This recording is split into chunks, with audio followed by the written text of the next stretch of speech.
suspense play produced, edited, and directed by William Spear.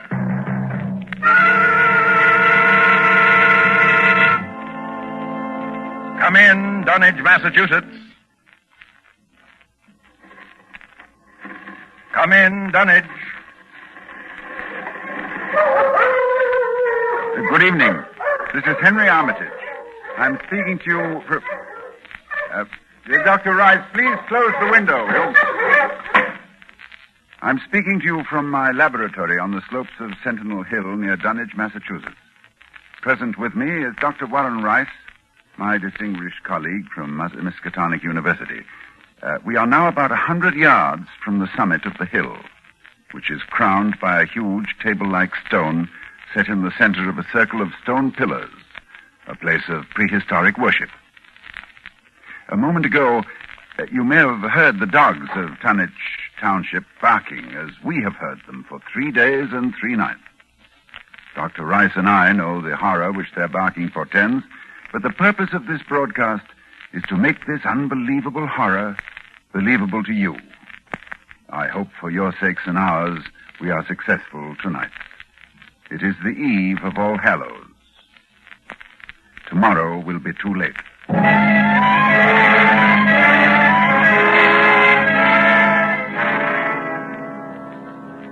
Our time tonight is very short, so I'll speak only of those more recent events which, believe me, may culminate at any moment in a climax too frightful to wholly contemplate. I will begin with the birth of Wilbur Whateley.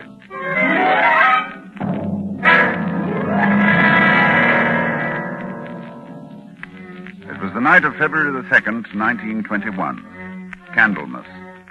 Toward dawn, when Lavinia Whateley, a deformed albino woman about 35 years old, gave birth to her dark, goatish-looking son in the crumbling Whateley farmhouse northeast of the village. No one attended her. No doctor or midwife. No one was with her, except her aged, half-insane father, who was known as Wizard Whateley. So Wilbur came into this world under heaven knows what incantations, what appeals to what power. A week later, Wizard Whateley drove his sleigh into Dunwich village and reported the event to a group of loungers in Osborne's general store. Hey, your grandson got yellow hair like Lavinia, Wizard? No, takes after his father more. He's dark. You never spoke of who his father might be now, did you? Oh, you'll know his father when the time comes.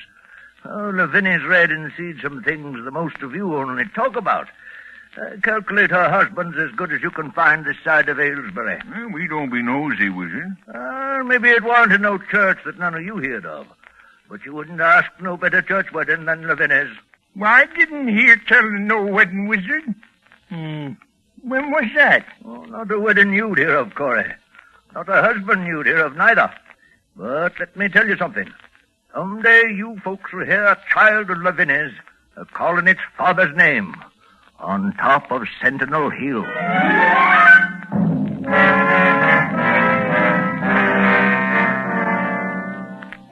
Prophecy? Or idle boasting by an insane old man? Oh, I know I ask a great deal when I ask you to believe that the arrival of an infant into that house of dire poverty and squalor could possibly constitute a horror and a threat to all our known world. Yet it has an earthly history. Perhaps through this history, you will be able to give it credence. Wilbur Whateley's growth was uncanny. But even if he had been an average child, he would have become, in time, an unnatural being, for he was surrounded from the first by the most malign influences. There was his grandfather, old Whateley, Wizard Whateley, who each Halloween climbed Sentinel Hill to the great circle of stone, and while the hills shook, stood holding a great book open on his arms and shrieked into the wind. Shrieked.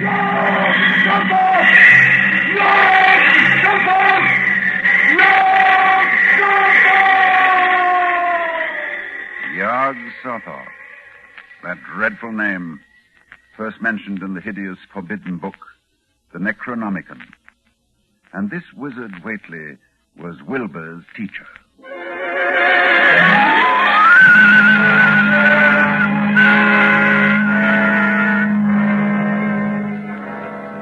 The villagers began to notice curious things that were going on at the Whateley farmhouse. Soon after Wilbur was born, old Whateley began to remodel the house. The abandoned upper story was restored, and all the windows were tightly boarded up. And then, Wizard began to buy cattle in large numbers, both horses and cows. Yet the livestock on the farm didn't seem to increase. Young Lem Brown was one day curious enough to creep close to the house to count the Whateley herd. Dr. Armitage, there warn't more than 12 cows, and them thick. Looked like they had the blight and funny wounds on them, like cuts. I heard something, too, in the top part of Wizard's house. Something like water slapping inside, only big like a sea.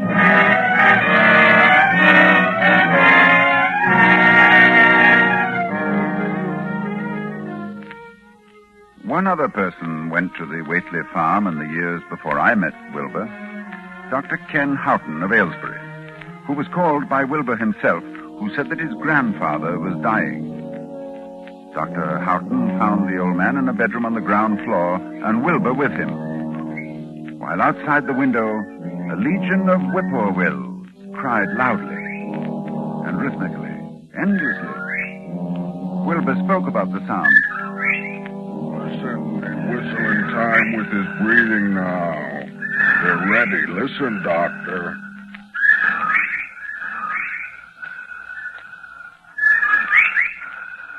They know his soul's going out. They're waiting. Yes, Wilbur, that's an interesting superstition. Late in the year for them, too. And when he goes, if they catch him, they'll keep laughing till break of day. If they don't catch him, they'll quiet down. You mean you believe that... just a minute. I think he's conscious. Yes, the birds changed when his breathing changed. Like Willie, I say. Willie! I'm here. More space, Willie. Remember, more space soon. Yes, I'll build it. You grows, but that grows faster. It'll be ready to serve you soon, Willie. I know. But remember, when it's time, you open up the gates to Yog-Sothoth with a long chant, the one on page 751 of the book. But mind you, feed it enough, because if it gets out before you opens to Yog-Sothoth, it's all over. It's no use. He's going now. He's dead, Wilbur. Listen.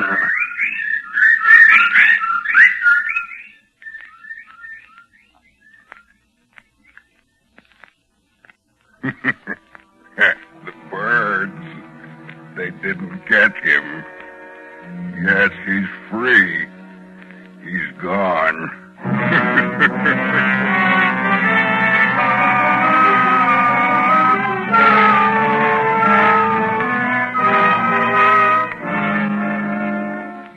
It was the winter following Wizard Whateley's death that I first met Wilbur.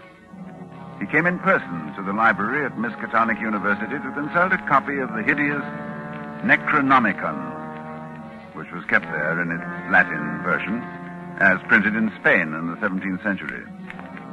I tell you, when he came into my office, I was appalled at his appearance. 8 feet tall, shabby, dirty, bearded. But I was even more appalled by his voice when he spoke to me. I wrote you a letter a month past, Doctor. I wanted a loan of the book. Well, that's a book that's never loaned from this library. I doubt if it is from any library. Well, I have to see it then. Oh, very well. It's kept right here. As you know, there are only 3 copies of this book in existence. That's why we're careful. Here, you can look at it on this table. Wizard said it would be on page 751. What? What is it you're looking for? The formula, the long chant. The one that opens the gate to Yog-Sothoth.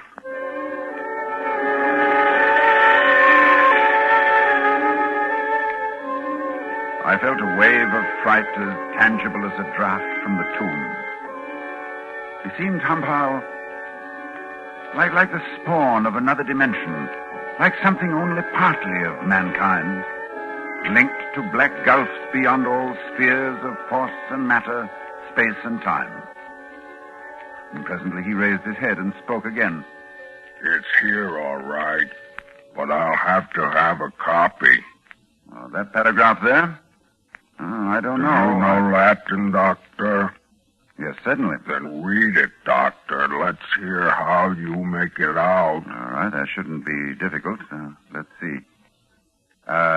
Nor is it to be thought that man is the oldest or the last of Earth's masters. The old ones were, and the old ones shall be. Not in the spaces that we know, but between them. But only Yog-Sothoth knows the gate. Yog-Sothoth is the gate to where the old ones broke through of old. Their hands are at your throats, yet ye see them not. Dr. Armitage, you see, I reckon I've got to take that book home. There's things in it I've got to try, and you can't hold me up. No, I'm sorry. I tell you, Doctor, I'll have the book sooner or later, no matter what. You see, that's waiting for me at home won't wait much longer.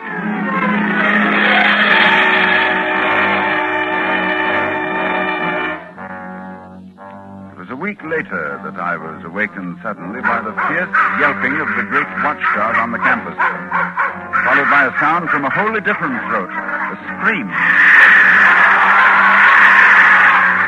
And I knew instantly that Wilbur had come back for the Necronomicon. I hastened into my clothes and rushed across to the library where a crowd had gathered before the smashed window of my office.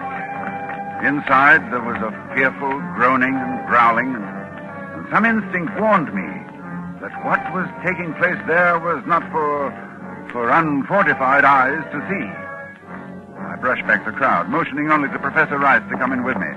When we opened the study door, Professor Rice screamed. No, Dr. Armitage, no, I can't. Come, close the door. We can't let them see. He's alive, but Lord, what a job that dog's done. Torn him to bits. Oh, it's a horrible sound, that moaning. You suppose we ought to call a doctor? A doctor? A doctor for that? No doctor in the world would know what to do for that. Look, Armitage, it's not human, nor animal. Where did it come from? Can you tell me? Can you tell me what it is?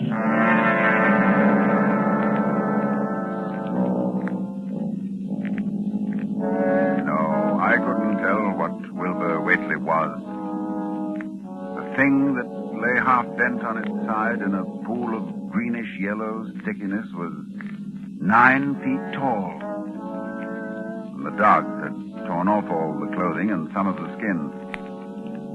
It was partly human, beyond a doubt, with very man-like hands and head, but the torso and lower parts of the body were fabulous. Its chest had the leathery hide of a crocodile or alligator. But below the waistline, the skin was covered with coarse black fur. And from the abdomen, long greenish-gray tentacles. The limbs terminated in ridgy-veined pads that were neither hooves nor claws. And as Dr. Rice and I stood staring at this presence, the whippoorwills began to cry in unison outside the study window. And then the thing on the floor roused and mumbled. God. Yog-Sothoth Doctor. Doctor. Armitage, in heaven's name. Listen. The whippoor will. Listen. Yes, he's dead now. Look, Rice. Look what's happening. He's disintegrating. Of course. Fast, too. Fading away. Because he isn't made of matter as we know it on Earth. I guess he took after his father. So there'll be nothing left. His father? What was his father? I daren't think.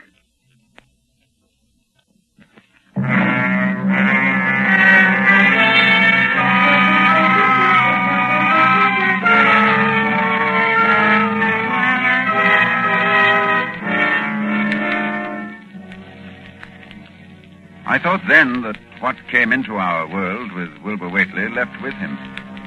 I forgot what he himself had told me of it, which was waiting in the sealed house Wizard Whateley had built, where the cattle were driven to disappear. But Wilbur Whateley left a diary, written in a strange alphabet resembling Sanskrit.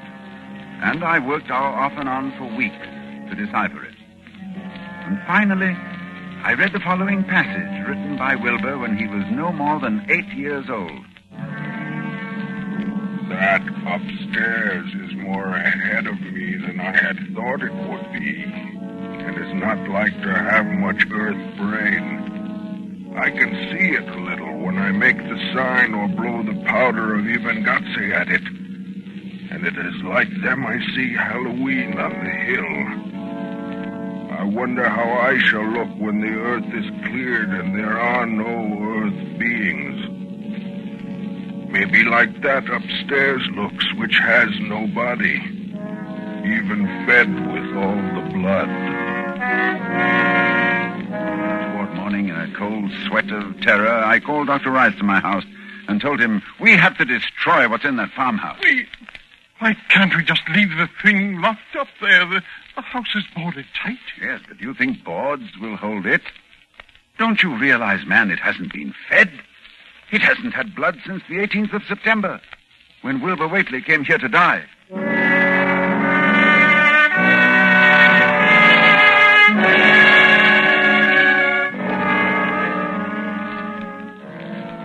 We left for Dunwich that night, and we've been here on Sentinel Hill ever since, working desperately to discover the formula in time. But a week ago tonight, shortly after dawn...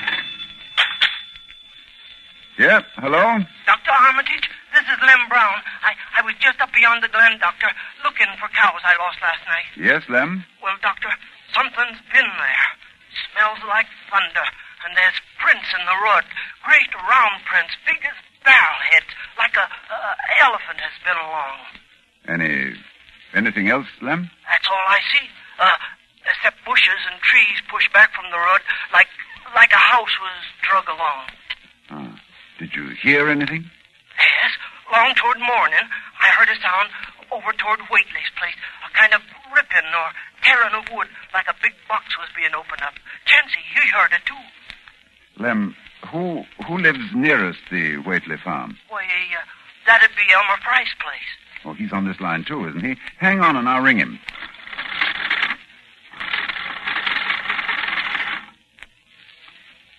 Yes, Dr. Armitage, this is Central. I'm trying to get Elmer Fry, Central. Doctor, he must be out somewheres, and his whole family. I was ringing there an hour ago. Earl Sawyer saw Elmer's cows stampeding in Cold Spring Glen. Oh, you didn't get him, hmm? All right. But if you hear or see anything more, let me know. I'll be here working all day. Rice! Oh, wake up. It's loose. It's out of the house. One family gone already. We have to work. Pray God we find that formula in time.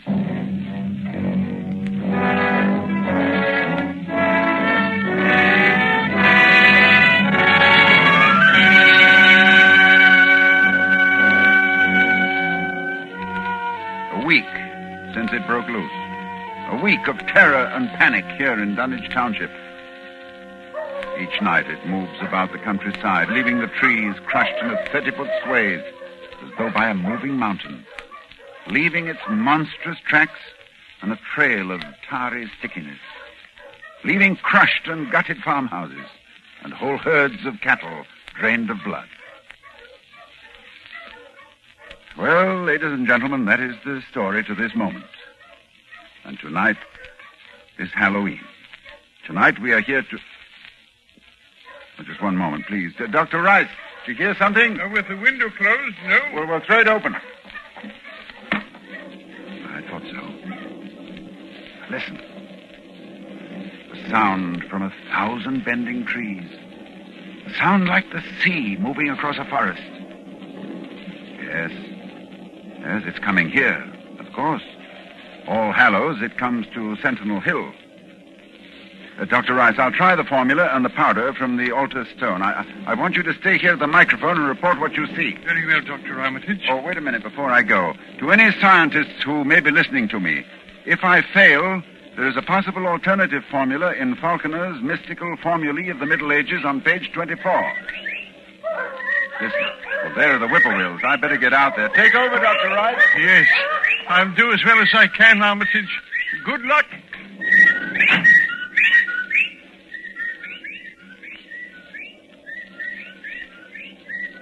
Ladies and gentlemen, Dr. Armitage is climbing to the top of the hill, to the altar stone. I can see him plainly, for the moon is high and the night clear. Down the hill toward the dark village, I can see the grasses and shrubbery bending down, marking the monster's ascent. It moves quite fast, and I feel a proximity to phases of being utterly forbidden. Now, Dr. Armitage stands now on the altar stone and is holding the powder which, if the books are correct, will make this thing for an instant visible. It is quite close to him now, perhaps 20 yards or less. He lifts his hands. He flings the powder in a wide arc. I can see... Oh, no! No!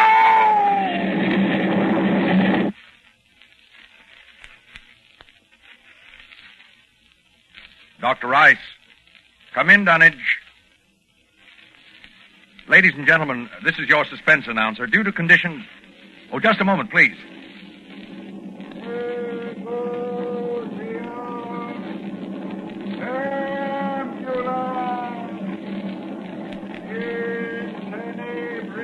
One moment, please. Dr. Rice, can you hear me? Yes, I can hear you. Yes, for a moment I was overcome when I saw... Ladies and gentlemen, perhaps you can hear now the incantation of Dr. Armitage. Listen.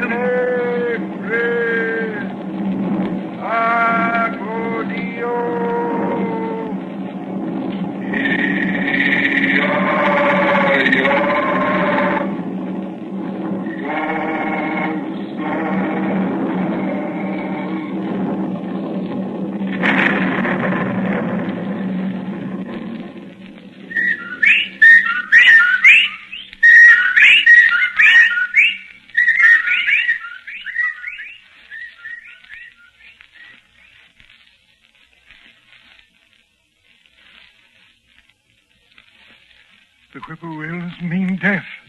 And Dr. Armitage is walking back here now. So we know that whatever it was, it is gone. It is dead. So we can be thankful indeed. You see, I saw Dr. Armitage. Yes. Did you see it, Dr. Rice? I saw it, Lord, yes. What did it look like to you? It looked here.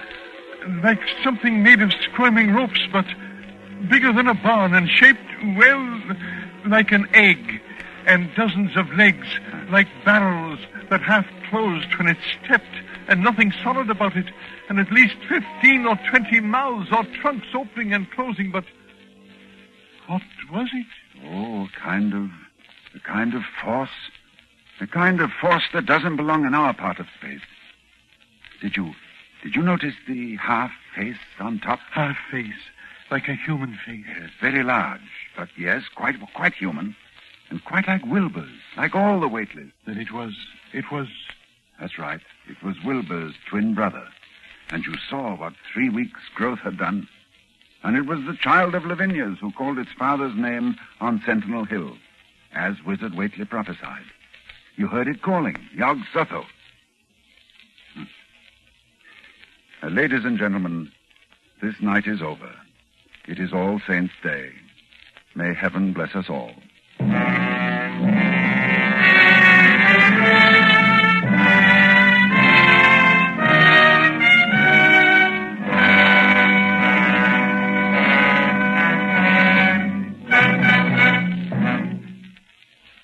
The Dunwich Horror, with Ronald Colman as your star of Suspense.